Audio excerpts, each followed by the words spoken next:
సుస్వాగతం. ఈరోజు తెలంగాణ రాష్ట్రం కొత్తకోటలో ఉన్నాము. నా ప్లాన్ ప్రకారమే వీళ్ళు 100% వాస్తుతో ఇల్లు కట్టుకున్నారు. అయితే ఇక్కడ ఒక చిన్న మిస్టేక్ చేసినారు. అది ఏమంటే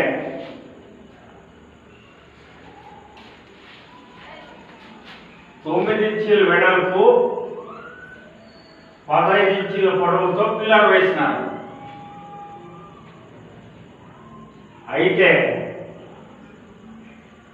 ఇది 9 ఇంచీలు గోడ కట్టాల్సింది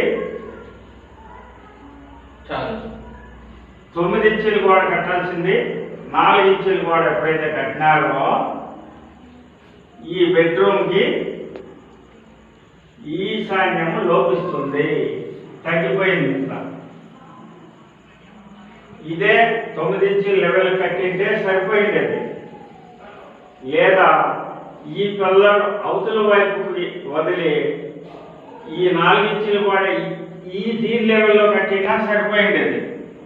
కాబట్టి ఈ పిల్లలు ఎప్పుడైతే తగ్గి ఈశాన్యం లోపించినో ఈ నైరుతి బెడ్రూమ్కి ఈశాన్యం తగ్గిందంటే 0 వాస్తు అని. కాబట్టి ఈ పిల్లర్కు సమానంగా ఇంకొక 4 ఇంచులు కూడా ఇక్కడ ఎక్స్ట్రా కట్టవలసి వచ్చింది. ఇదే రకంగానే అక్కడ చూపించు వాయువులో కూడా అలాగే పిల్లర్ ఉంది. కాబట్టి ఇంకొక 4 ఇంచులు కూడా ఆ పిల్లర్ లెవెల్కి ఇంకొక గోడ కట్టేసి ఫిలప్ చేయమని చెప్పినాను.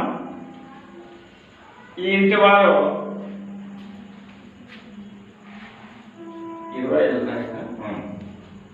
25వ తారీఖు గృహప్రవేశానికి ముహూర్తం నిశ్చయించారు. ఆ లోపల దీన్ని చేసుకునే ఈ ఇంట్లోకి చేయమని చెప్పినాను. ఇది మెయిన్ కాబట్టి ఈరోజు మీరెవరైనా ఇలా కట్టుకొని ఉంటే దాన్ని ఇలా గోడ కట్టుకొని అయినా సరి చేసుకోవచ్చు. కొత్త ఇల్లు కట్టేవాళ్ళు పిల్లలు ఎంత ఉంటే అదే సైజులో గోడ కట్టుకోవాలి. లేక ఈశాన్యం వైపు కాకుండా అవతలి వైపు వదిలేసి ఇక్కడ 4 ఇంచులు కట్టుకోవాలని తెలియజేస్తున్నాను. సార్